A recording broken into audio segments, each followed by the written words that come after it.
I'm Anna, and I live with my husband Eddie and our adorable daughter Camilla. We've been married for 7 years, and together we make a family of 3. I'm a full-time housewife, and until recently, I believed we were all happy. Our daughter Camilla just turned 4, and her bright personality has really started to shine. She's curious, articulate, and sometimes a bit stubborn. But as her sense of independence grew, Eddie's temper began to unravel. It started small, just a raised voice here, a dismissive tone there. When Camilla acted out, Eddie would lose his patience. "I'm your father.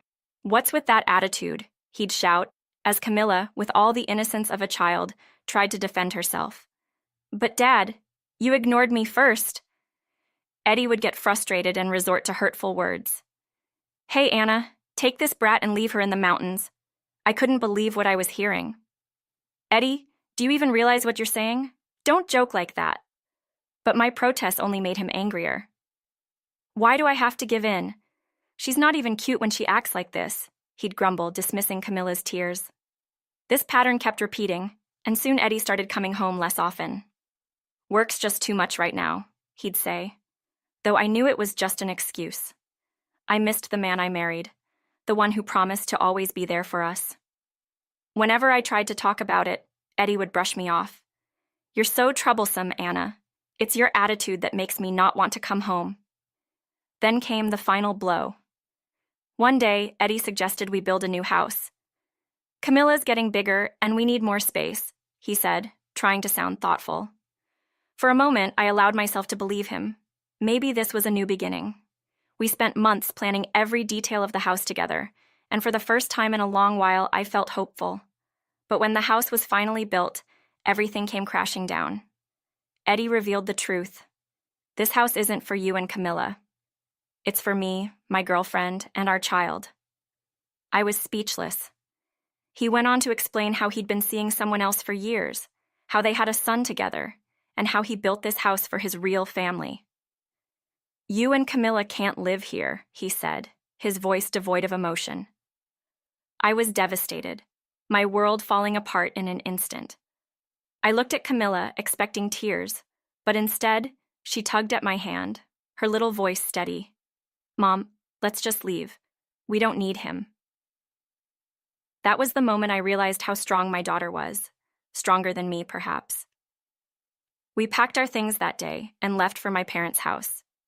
My parents were furious, but someone else, my grandfather, was even angrier. He was determined to make things right. 2 weeks later, I returned to finalize the divorce. Eddie was arrogant as ever, spewing insults and dismissing me. But his demeanor changed when my grandfather walked in, the chairman of Eddie's company. Eddie had no idea who he was insulting. My grandfather made it clear Eddie would lose everything: his job, his home, his reputation. Eddie tried to backtrack, but it was too late. He signed the divorce papers, his hands trembling. As we left, I felt a sense of closure. Camilla and I moved into an apartment my grandfather arranged for us, and we started our new life together, just the 2 of us. Eddie tried to contact me, begging for another chance, but I knew better. He was reaping what he had sown. Our new life wasn't easy at first. There were nights when I would lie awake, wondering how everything had fallen apart so quickly. The hurt and betrayal felt like a weight on my chest, and sometimes I worried about how Camilla was coping. But every morning, I'd see her bright smile, and it reminded me that I needed to be strong for her. She was my rock, even at such a young age. We settled into our new routine. Camilla started preschool, and I focused on making our apartment feel like home. I spent my days cooking, cleaning, and making sure Camilla was happy. My parents were incredibly supportive, visiting often and helping with whatever they could. My grandfather, too, checked in on us, ensuring we had everything we needed. It was their love and support that helped me get back on my feet. One day, Camilla came home from preschool with a drawing she had made. It was a picture of the 2 of us, holding hands under a bright sun. "Look, Mommy, this is us. We're happy," she said, her eyes shining with pride. Tears welled up in my eyes as I knelt down to hug her. "Yes, sweetheart. We are happy," I whispered, realizing that as long as I had her, I truly had everything I needed. Months passed, and I found myself slowly healing. The pain was still there, but it wasn't as sharp as it used to be. I started to feel hopeful again. I even began considering going back to work. I wanted to provide a better future for Camilla, and I knew that meant taking steps to regain my independence. My grandfather offered me a position at his company, but I wanted to do this on my own. I started applying for jobs, determined to build a life for myself and my daughter. One afternoon, while I was preparing dinner, there was a knock at the door. I opened it to find Eddie standing there, looking disheveled and tired. "Anna, please, I need to talk to you," he said, his voice pleading. I felt a mix of emotions, anger, sadness, and a strange sense of pity. I stepped outside, closing the door behind me to keep Camilla from hearing. "What do you want, Eddie?" I asked, my voice cold. He looked down at his feet, struggling to find the words. "I made a mistake, Anna. I lost everything, my job, the house, even her. She left me, took our son, and now I'm alone. I miss you and Camilla. I want us to be a family again." I stared at him, unable to believe what I was hearing. After everything he had done, he thought he could just walk back into our lives? "Eddie, you made your choice. You chose her over us. You built a life without us, and now you want to come back because things didn't work out? That's not how it works," I said, my voice steady. He looked up at me, his eyes filled with desperation. "Please, Anna, I know I messed up, but I want to make it right. I love you. I love Camilla." I shook my head. "You don't get to say that. You don't get to hurt us and then come back when it's convenient for you. Camilla and I are doing fine without you. We don't need you, Eddie. We're better off without you." He opened his mouth to say something, but I didn't want to hear it. I turned and went back inside, closing the door firmly behind me. I leaned against it, taking a deep breath. Camilla looked up from her coloring book, her big eyes filled with curiosity. "Who was that, Mommy?" she asked. I smiled at her, pushing away the emotions swirling inside me. "Just someone who got lost, sweetheart. Nothing for you to worry about." As the days turned into weeks, Eddie continued to try to contact me. He sent messages, left voicemails, even showed up at my parents' house once. But I knew better than to let him back in. He had made his choice, and now he had to live with the consequences. I was determined to protect Camilla from any more pain. One day, I received a call from my grandfather. He had heard about Eddie's attempts to reach me and wanted to make sure I was okay. "Anna, you don't have to deal with this alone. If he keeps bothering you, we'll take legal action," he said, his voice filled with concern. "Thank you, Grandpa. I'm handling it." "I won't let him hurt us again," I replied, grateful for his support. It was in that moment that I realized just how lucky I was. I had a family that loved me, a daughter who was my entire world, and the strength to move forward. As time went on, I found a job at a local boutique.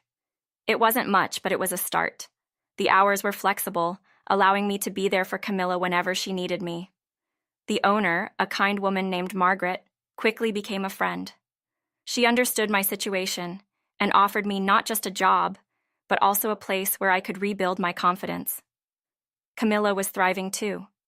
She made friends at preschool and loved telling me all about her day. Every night, we would sit together at the dinner table, and she would share her stories, her laughter filling the room. It was in those moments that I knew I had made the right decision. We didn't need Eddie. We were building our own happiness, one day at a time. One evening, as we were getting ready for bed, Camilla looked up at me and said, "Mommy, are you happy?"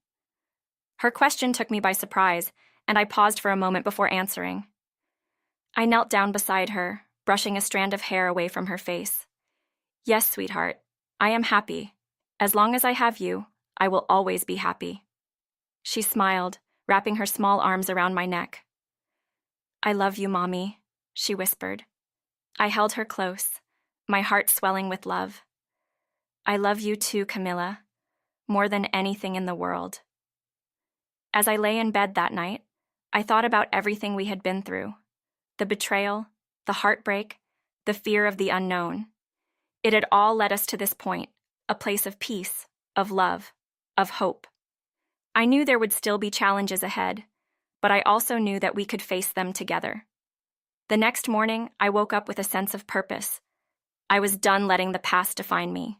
I was ready to embrace the future, whatever it might hold. I got Camilla ready for preschool, packed her lunch, and walked her to the bus stop. As she waved goodbye from the window, I felt a sense of pride. We had come so far, and there was still so much ahead of us. I returned home and looked around our apartment. It wasn't the biggest or the fanciest place, but it was ours. It was filled with laughter, with love, with memories that we were creating every single day. And that was enough for me. Later that day, I received a call from Margaret. She wanted to know if I was interested in taking on more hours at the boutique. "I think you're ready for more responsibility, Anna," she said. "You've been doing a great job, and I want to help you grow." I smiled, feeling a warmth spread through me. "Thank you, Margaret. I would love that," I replied, knowing that this was just the beginning. I was finally finding my way, step by step, building a life that was ours and ours alone. That evening, as Camilla and I sat down for dinner, I looked at her and felt a surge of gratitude. "You know, Camilla, we are stronger than we think," I said, my voice filled with emotion. She looked up at me, her eyes wide. "Really, Mommy?" I nodded, smiling at her. "Yes, sweetheart, we are. And no matter what happens, we will always have each other." She grinned, her face lighting up. "Always, Mommy. Always." And in that moment, I knew that no matter what challenges lay ahead, we would face them together.